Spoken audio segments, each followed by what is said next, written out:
Hello my dear friends. तो आज हम क्लास 10th का very most important question 4 most important question देखने वाले हैं, जो जिसमें से एक क्वेश्चन अनिवार्य रूप से आना ही आना है, या क्या पता इसमें से 2-3 क्वेश्चन आ जाए, क्योंकि मैं 4 क्वेश्चन बताने वाला हूँ और उसमें से जो 4 क्वेश्चन है एकदम वेरी मोस्ट इम्पोर्टेंट क्वेश्चन है। ठीक, तो आप इस वीडियो में आखिरी तक बने रहिए और ध्यान से देखिए कि कौन से वो क्वेश्चन है और उसका आंसर क्या होगा और किस प्रकार से हम बोर्ड एग्जाम में उस क्वेश्चन को लिखेंगे, यह भी एकदम ध्यानपूर्वक देखिएगा। ठीक, तो हम लिखने का तरीका भी साथ साथ बताएंगे कि किस प्रकार हम लिखेंगे पेपर में। ठीक, क्योंकि बहुत सारे बच्चों को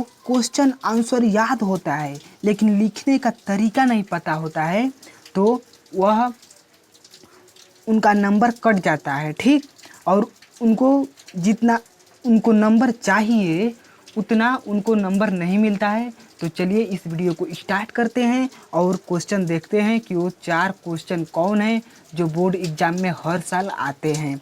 तो देखिए, पहला क्वेश्चन हमारा है पहले चैप्टर से, रासायनिक अभिक्रियाएं एवं समीकरण। ठीक, तो रासायनिक अभिक्रिया किसे कहते हैं, ये वेरी मोस्ट इम्पोर्टेंट क्वेश्चन है। अगर आप इसे याद करके जाएंगे तो पक्का आएगा यह 2 नंबर या 3 नंबर, मैक्सिमम 2 नंबर, अधिकतर 2 नंबर का आता है यह क्वेश्चन। ठीक, तो देखिए रासायनिक अभिक्रिया किसे कहते हैं। ठीक, तो इसको हम कैसे लिखेंगे, तो आप आगे हेडिंग दे सकते हैं यहाँ पर, रासायनिक अभिक्रिया मैंने नहीं दिया है, आप चाहें तो डायरेक्ट उत्तर लिखकर जब यहाँ से शुरुआत करेंगे और यहाँ तक ख़त्म करेंगे, आप चाहें तो यहाँ पर हेडिंग भी दे सकते हैं, रासायनिक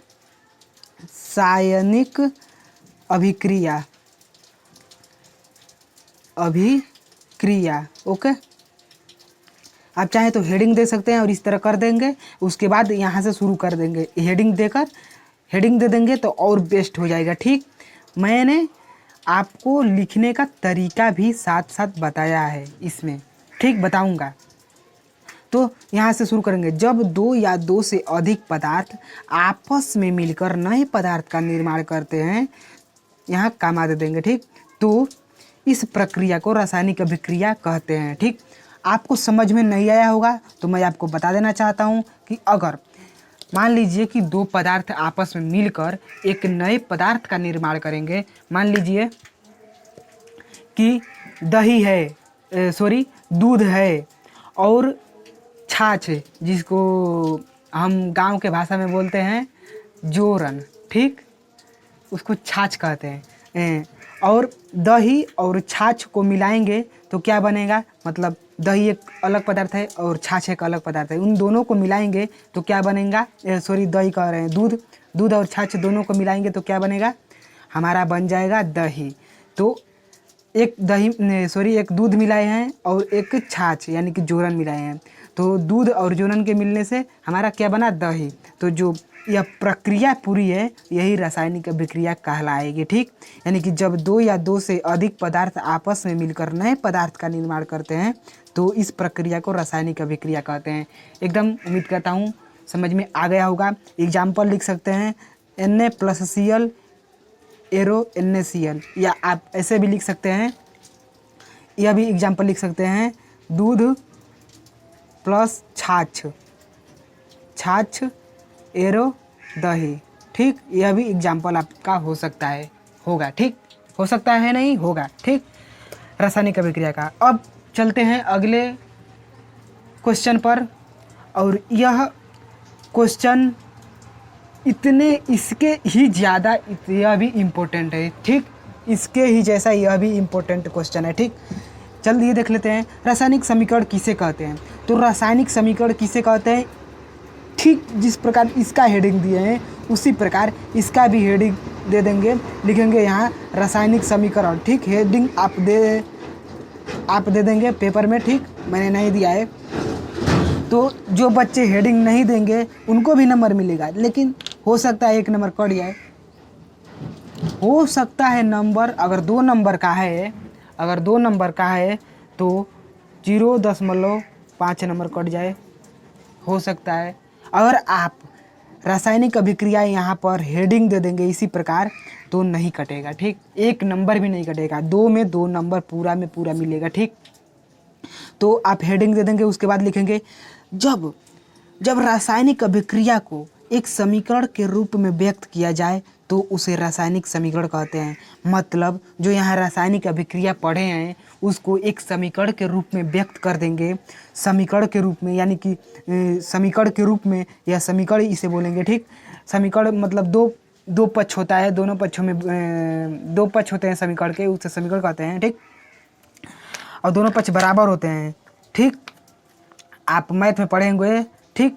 तो जब रासायनिक अभिक्रिया को, जो रासायनिक अभिक्रिया है, अगर उसे हम रासायनिक समीकरण के रूप में व्यक्त कर देंगे तो उसी रासायनिक अभिक्रिया को हम क्या कहेंगे, रासायनिक समीकरण। यानी कि जब किसी रासायनिक अभिक्रिया को एक समीकरण के रूप में व्यक्त किया जाए तो उसे रासायनिक समीकरण कहते हैं। एग्जाम्पल के तौर पर आप यह लिख लीजिएगा, आप कोई भी एग्जाम्पल लिख सकते हैं, लेकिन मैंने आपको एक एग्जाम्पल बता दिया है, आप चाहें तो याद कर सकते हैं क्योंकि छोटा सा है, 2mg + O2 एरो 2mgO, ठीक। अब नेक्स्ट क्वेश्चन पर चलते हैं, ठीक। अगर आपको यह वीडियो पसंद आ रही हो तो हमारे चैनल को सब्सक्राइब कर लीजिएगा। और मैं इम्पोर्टेंट क्वेश्चन, देखिए आज अध्याय 1 है, मैं 1 हफ्ते में यानी कि 8 दिन में आपका जो केमिस्ट्री का जो भाग है उसको समाप्त कर दूंगा। तो केमिस्ट्री में आपको 20 नंबर मिलेगा केमिस्ट्री से, तो क्यों ना सब्सक्राइब कर लें, 8 दिन में आपका 20 नंबर पक्का हो जाएगा एकदम, ठीक। एकदम जो इम्पोर्टेंट क्वेश्चन है उसकी मैं सीरीज चला रहा हूँ, ठीक। तो चलती है, देखते हैं, ज़्यादा समय न लेते हुए अगला क्वेश्चन। तो हम अब आ जाते हैं अपने अगले क्वेश्चन पर। तो हमारा अगला क्वेश्चन दिया हुआ है, यहाँ पर आप देख सकते हैं एकदम अच्छे से, एकदम क्वालिटी HD क्वालिटी में आप देख सकते हैं। अपचयन तथा उपचयन अभिक्रिया किसे कहते हैं। देखिए यह इस चैप्टर का कह लीजिए कि हर साल आने वाला क्वेश्चन है, ठीक, किसी न किसी सेट में आएगा ही आएगा। तो इसको एकदम ध्यानपूर्वक देखिए।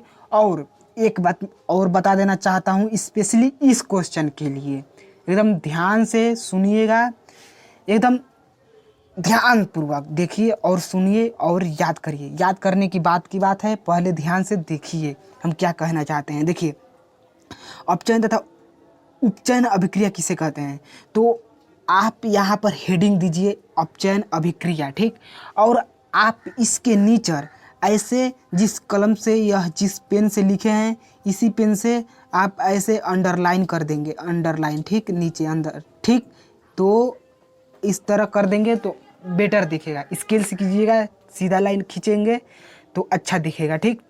अब अपचयन अभिक्रिया हम हेडिंग दे दिए तो एग्जामिनर यह सब पढ़ता ही नहीं है, डायरेक्ट यह देखता है अपचयन अभिक्रिया, हाँ तो इसका एक परिभाषा है, हाँ सही कर देगा, जांच देगा, आपको 2 नंबर मिल जाएगा। तो चलिए देख लेते हैं अपचयन अभिक्रिया किसे कहते हैं। वह अभिक्रिया जिसमें ऑक्सीजन की कमी होती है उसे अपचयन अभिक्रिया कहते हैं। अब आप सोचेंगे कि मैं इसमें क्या स्पेशल बताने वाला था, तो मैं स्पेशल इसमें यह बताने वाला हूँ कि यह जो अपचयन अभिक्रिया और उपचयन अभिक्रिया है इसके कई परिभाषा है, कई सारे परिभाषाएं हैं अपचयन अभिक्रिया की। किसी में देगा वो अभिक्रिया जिसमें ऑक्सीजन की कमी होती है उसे अपचयन अभिक्रिया कहते हैं। देखिए यहाँ पर क्या दिया है, ऑक्सीजन की कमी, मैंने क्या लिखवाया है, वह अभिक्रिया जिसमें ऑक्सीजन की कमी होती है उसे अपचयन अभिक्रिया कहते हैं। और कहीं कहीं दे देगा वह अभिक्रिया जिसमें ऋणात्मक संयोजकता की वृद्धि होती है। ध्यानपूर्वक सुनिए और हो सके तो नोट कर लीजिए। कहीं कहीं दे देगा अपचयन अभिक्रिया को का परिभाषा कि वह अभिक्रिया जिसमें ऋणात्मक संयोजकता, यहाँ ऑक्सीजन की कमी यानी कि ऋणात्मक संयोजकता की कमी होती है उसे अपचयन अभिक्रिया कहते हैं। या कहीं कहीं ऐसा भी दे देगा कि वह अभिक्रिया जहाँ धनात्मक संयोजकता की अधिकता होती है, धनात्मक संयोजकता की अधिकता होती है उसे अपचयन अभिक्रिया कहते हैं। या ऐसे भी दे देगा, वह अभिक्रिया जहाँ ऑक्सीजन की वृद्धि, सॉरी यहाँ ऑक्सीजन की कमी है तो हाइड्रोजन की वृद्धि देगा, हाइड्रोजन की वृद्धि होती है उसे अपचयन अभिक्रिया कहते हैं। तो देखिए कई सारी परिभाषाएं हैं, आप थोड़ा सा भी टेंशन मत लीजिए क्योंकि हम आपके साथ हैं, ठीक। और यह परिभाषा एकदम एक्यूरेट है क्योंकि मैं आपको सारी परिभाषाएं इसलिए बता दे रहा हूँ। देखिए 4 परिभाषाएं हैं इसकी, इसलिए मैं सारी परिभाषाएं आपको बता रहा हूँ क्योंकि आप कहीं कहीं किताब, कहीं सीरीज, कहीं सर बताए होंगे तो अलग अलग परिभाषाएं बताए होंगे और हो सकता है कि कई सारी परिभाषाएं ना बताए हों और वो ये भी नहीं बताए हैं कि इसकी कई परिभाषा होती है, तो आप कंफ्यूज हो जाएंगे और आप डिसाइड नहीं कर पाएंगे कोई कौन सी परिभाषा सही है। तो मैं आपको बता दे रहा हूँ कि यह परिभाषा एकदम बेस्ट है और इस परिभाषा से सरल परिभाषा, सारी परिभाषाएं सरल हैं लेकिन यह परिभाषा मुझे बहुत सरल लगती है क्योंकि देखिए वह अभिक्रिया जिसमें ऑक्सीजन की कमी होती है उसे अपचयन अभिक्रिया कहते हैं। ऑक्सीजन की कमी कह लीजिए या ऋणात्मक संयोजकता की कमी होती है उसे अपचयन अभिक्रिया कहते हैं। एग्जाम्पल के तौर पर यह आप लिख लेंगे CuO + H2 arrow Cu + H2O। Okay, अब आप देख सकते हैं अगला उपचयन अभिक्रिया। उपचयन अभिक्रिया किसे कहते हैं? तो वह अभिक्रिया जिसमें ऑक्सीजन की वृद्धि होती है उसे उपचयन अभिक्रिया कहते हैं। जिसमें ऑक्सीजन की वृद्धि होती है उसे उपचयन अभिक्रिया कहते हैं। या ऐसे कह सकते हैं जिसमें हाइड्रोजन की कमी होती है, ऑक्सीजन की वृद्धि, हाइड्रोजन की कमी होती है उसे उपचयन अभिक्रिया कहते हैं। ठीक इसी प्रकार या तो इसका उल्टा कर देंगे कि अपचयन अभिक्रिया के विपरीत को उपचयन अभिक्रिया कहते हैं। कई तरह से परिभाषाएं देख सकते हैं लेकिन जो बेस्ट परिभाषा है और बेस्ट परिभाषा देने का तरीका है मैंने वह आपको दिया है। तो आप इस वीडियो में बने रहिए और आप एकदम इत्मीनान से देखिए।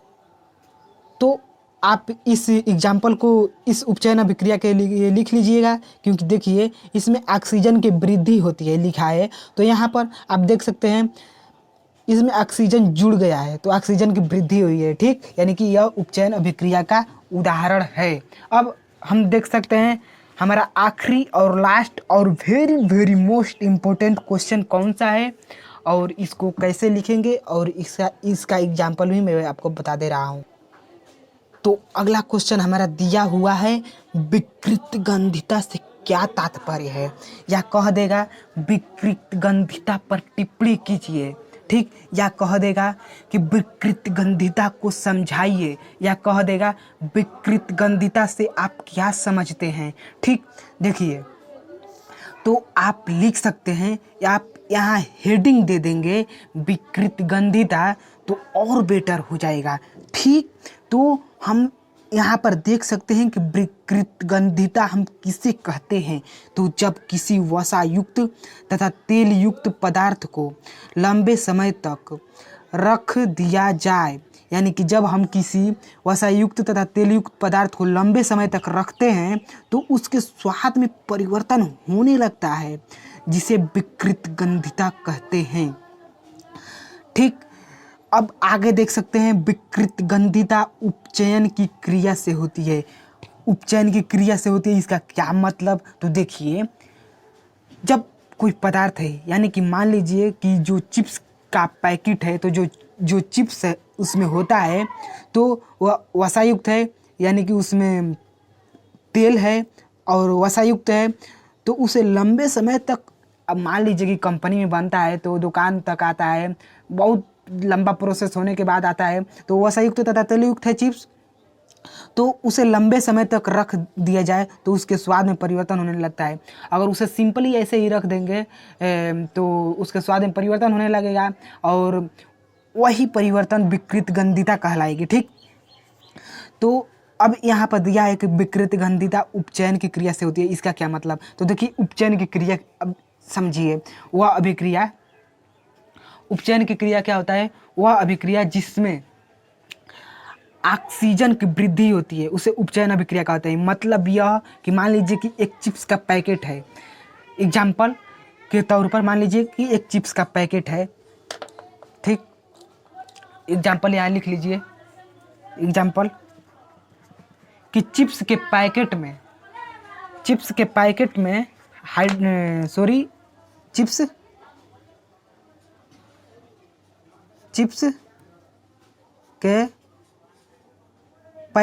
आप थैला भी कह सकते हैं, पैकेट से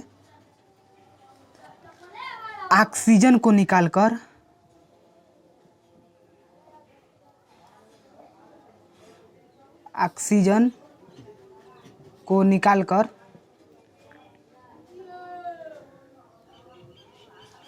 नाइट्रोजन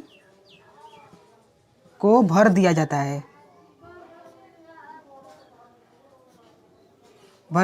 है, जिससे आगे लिख लीजिएगा, जिससे चिप्स खराब ना हो और लंबे समय तक चले।